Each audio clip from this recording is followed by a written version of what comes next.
মাধ্যমিক পরীক্ষার নিয়মাবলী থেকে উচ্চ মাধ্যমিক পরীক্ষার নিয়মাবলী অনেকটাই আলাদা। এ কারণে ছাত্রছাত্রীদের উচ্চ মাধ্যমিকের নিয়মাবলী জেনে রাখা যেমন প্রয়োজন, ঠিক তেমনি পরীক্ষা কেন্দ্রে কখন যেতে হবে, কি কি নিয়ে যেতে হবে, উত্তরপত্রে কি কি লিখতে হবে, কোন কলম উত্তরপত্রে ব্যবহার করা যাবে, কোন কলম ব্যবহার করা যাবে না, উত্তরপত্র কিভাবে ফিল আপ করবেন, প্রতিদিন বিদ্যালয়ে গিয়ে কি কি করতে হবে, বিস্তারিত জেনে নিন। উচ্চ মাধ্যমিক পরীক্ষা শুরু হচ্ছে 16ই ফেব্রুয়ারি থেকে এবং পরীক্ষা চলবে 29শে ফেব্রুয়ারি পর্যন্ত। প্রতিদিন পরীক্ষা শুরু হবে সকাল 9টা 45 মিনিটে এবং শেষ হবে 1টার সময়। পরীক্ষা যেহেতু 9টা 45 মিনিটে শুরু হবে, সে কারণে পরীক্ষার্থীরা পরীক্ষা কেন্দ্রে ঢুকতে পারবে সকাল 9টার সময়। সুতরাং পরীক্ষার্থীদের পরীক্ষা কেন্দ্রে পৌঁছাতে হবে সকাল 8:30টার সময়। পরীক্ষা কেন্দ্রে পৌঁছানোর পর পরীক্ষা কেন্দ্রের বাইরে এই রকম একটি ডিসপ্লে বোর্ড দেখতে পারবেন। এই ডিসপ্লে বোর্ড থেকে আপনার রুম নম্বর কত সেটি দেখে নিন। ধরুন আপনার রোল 140-311। প্রথমে এই ডিসপ্লে বোর্ড থেকে রোলটি মিলান, তারপরে নাম্বারটি মিলান। আপনার নাম্বার 1500। তাহলে 1500 কোথায় আছে দেখুন। রুম নাম্বার 1-এ 1495 থেকে শুরু করে 1524 পর্যন্ত সমস্ত পরীক্ষার্থীরা রয়েছে। যেহেতু আপনার রোল নম্বরটি এই রোল নম্বরের মধ্যে, তাই আপনার রুম নম্বর হবে 1। এইভাবে আপনাকে রুম নম্বর খুঁজতে হবে। ডিসপ্লে বোর্ডের পাশে এই রকম একটি এক্সাম সেন্টার ডায়াগ্রাম দেখতে পাবেন। এই ডায়াগ্রাম থেকে আপনাকে দেখতে হবে আপনার রুমটি কোন দিকে। যদি আপনি বুঝতে না পারেন তাহলে পরীক্ষা কেন্দ্রের ভেতরে ঢোকার পর আপনাকে শিক্ষক শিক্ষিকাদের কাছ থেকে জেনে নিতে হবে আপনার রুমটি কোন দিকে। তবে আপনাকে মনে রাখতে হবে পরীক্ষা কেন্দ্রে আপনি শুধুমাত্র অ্যাডমিট কার্ড, রেজিস্ট্রেশন সার্টিফিকেট, কলম এবং পিচবোর্ড নিয়ে শুধুমাত্র ঢুকতে পারবেন। পরীক্ষা কেন্দ্রের ভিতরে আপনি মোবাইল, সায়েন্টিফিক ক্যালকুলেটর কিংবা ঘড়ি কোনো কিছু নিয়ে যেতে পারবেন না। যদি কেউ লুকিয়ে এই সব জিনিস নিয়ে পরীক্ষা কেন্দ্রে প্রবেশ করে এবং পরীক্ষা চলাকালীন ধরা পড়ে, তাহলে তাকে এক্সপেল করা হবে। তিনি আর সেই বছরের মতো পরীক্ষা দিতে পারবেন না। পরীক্ষা কেন্দ্রে প্রবেশের পর শিক্ষক শিক্ষিকাদের কাছ থেকে জেনে নিতে হবে আপনার রুমটি কোন দিকে। এরপর আপনি আপনার নির্দিষ্ট রুমের সামনে যান। আপনার রুমের সামনে এই রকম দুটি পোস্টার লাগানো থাকবে। আপনি দেখে নিন আপনার যে রুমে পড়েছে সেই রুম নাম্বার এখানে উল্লেখ রয়েছে কিনা। যদি রুম নাম্বারটি উল্লেখ থাকে, এরপর আপনি রুম চার্টের মধ্যে দেখুন আপনার রোল নাম্বারটি রয়েছে কিনা। যদি রোল নাম্বারটি থাকে তাহলে আপনি সেই রুমে প্রবেশ করুন। আর এই রুম চার্টের মধ্যে যদি আপনার রোল নাম্বারটি না থাকে, তাহলে আপনি ভেন্যু সুপারভাইজারের সঙ্গে গিয়ে কথা বলুন। এবারে আপনি আপনার ওই নির্দিষ্ট রুমে প্রবেশের পর প্রতিটি বেঞ্চে দেখবেন এই রকম স্টিকার লাগানো থাকবে। আপনার রোল নাম্বারের স্টিকার যে বেঞ্চে লাগানো থাকবে সেখানে আপনি গিয়ে বসুন। পরীক্ষা কেন্দ্রে সকাল 9:30টার সময় ঢং ঢং ঢং করে বেল পড়বে। এই বেল পড়ার সাথে সাথে ইনভিজিলেটররা প্রশ্নপত্র নিয়ে পরীক্ষার রুমে প্রবেশ করবেন। 9টা 45-এ আরেকটি ঘন্টা পড়বে।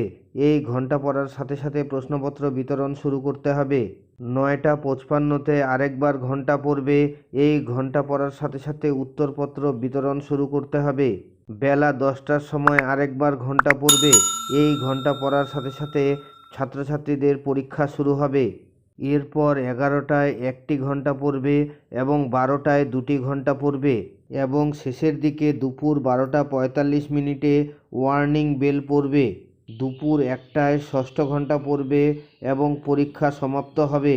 এরপর ইনভিজিলেটররা উত্তরপত্র সংগ্রহ করে কন্ট্রোল রুমে পৌঁছে দেবেন।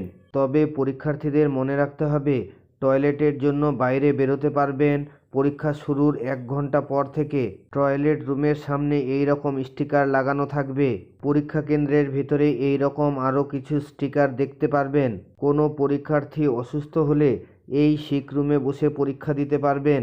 ড্রিঙ্কিং ওয়াটারের স্টিকার যেখানে লাগানো আছে সেখানে বুঝবেন খাবার জল এখান থেকে পাবেন।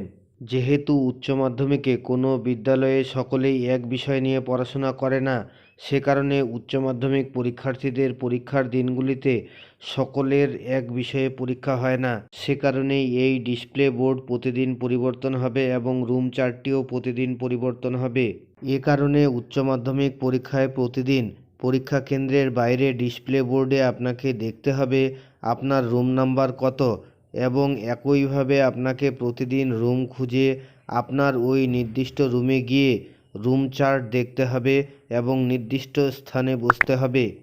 এবার দেখে নিন উত্তরপত্র আপনারা কিভাবে ফিল আপ করবেন। উত্তরপত্র ফিল আপের আগে আপনাকে মনে রাখতে হবে আপনি পরীক্ষার সময় শুধুমাত্র নীল এবং কালো কালারের কলম ইউজ করবেন। লাল, গোলাপি এবং সবুজ কালারের কলম কখনোই ব্যবহার করবেন না পরীক্ষার সময়। উচ্চ মাধ্যমিকের উত্তরপত্রটি দেখতে এই রকম। উত্তরপত্রের উপরের দিকে লেখা রয়েছে উচ্চ মাধ্যমিক শিক্ষা সংসদ, ঠিক তার নিচে উচ্চ মাধ্যমিক পরীক্ষা, এখানে টিকমার্ক দিতে হবে এবং একাদশ শ্রেণীর বার্ষিক পরীক্ষা এই লেখাটি কেটে দিতে হবে এবং পাশে লিখতে হবে 2024।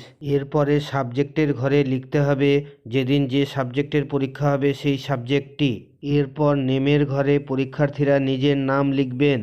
এরপরে রোলের জায়গায় পরীক্ষার্থীরা নিজের অ্যাডমিট দেখে রোলটি লিখবেন এবং নাম্বারের জায়গায় নাম্বারটি লিখবেন। সব শেষে পরীক্ষার্থীরা রেজিস্ট্রেশন নাম্বারের জায়গায় অ্যাডমিট কার্ড দেখে রেজিস্ট্রেশন নাম্বারটি লিখবেন। উচ্চ মাধ্যমিকের প্রশ্নপত্রে এবার একটি বিরাট পরিবর্তন এসেছে। প্রশ্নপত্রের প্রতিটি পেজে এবার কিউআর কোড থাকবে এবং একটি সিরিয়াল নম্বর থাকবে।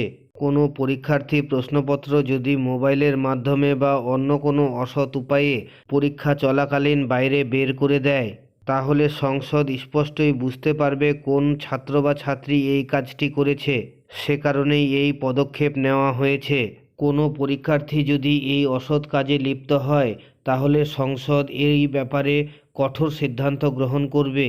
সুতরাং সমস্ত ছাত্রছাত্রীদের জানানো যাচ্ছে যে তারা যেন কোনোভাবেই এই অসৎ কাজে লিপ্ত না হন। কোশ্চিন বুকলেটের এই সিরিয়াল নম্বরটি খাতায় লিখতে হবে। উত্তরপত্রের ভিতরের দিকে প্রথম পেজটি এইভাবে দাগ কাটা থাকবে। 1 নাম্বারের এই এমসিকিউ টাইপের কোশ্চিনগুলি এই ছক কাগজের মধ্যে করতে হবে। উত্তরপত্রের দ্বিতীয় পেজে এই রকম দাগ কাটা থাকবে। 2 নাম্বারের শর্ট অ্যান্সার টাইপ কোশ্চিনের উত্তরগুলি এই ছক কাগজের মধ্যে করতে হবে। এর পরের পেজগুলি সাদা অবস্থায় থাকবে। এই পেজগুলিতে 2 সাইডে এইভাবে দাগ কেটে উত্তরগুলি করতে হবে। সুতরাং প্রত্যেক পরীক্ষার্থী original admit card, registration certificate, কালো এবং নীল কালারের কলম এবং পিচবোর্ড নিয়ে পরীক্ষা সেন্টারে সকাল 8:30টার মধ্যে পৌঁছে যাবেন। এরপর ডিসপ্লে বোর্ড এবং রুম চার্ট দেখে পরীক্ষা কক্ষের নির্দিষ্ট স্থানে বসে সমস্ত নিয়মাবলী মেনে পরীক্ষা দেবেন। যে কোনো আপডেট আসলে আমি আপনাদের সাথে শেয়ার করি। ভালো লাগলে লাইক দেবেন, শেয়ার করবেন। আর আপনি যদি আমার চ্যানেলে প্রথমবার আসেন তাহলে এই ধরনের ভিডিওগুলি পাওয়ার জন্য চ্যানেলটিকে অবশ্যই সাবস্ক্রাইব করবেন এবং পাশে থাকা বেল চিহ্নটি টিপে নোটিফিকেশন অন করে দেবেন।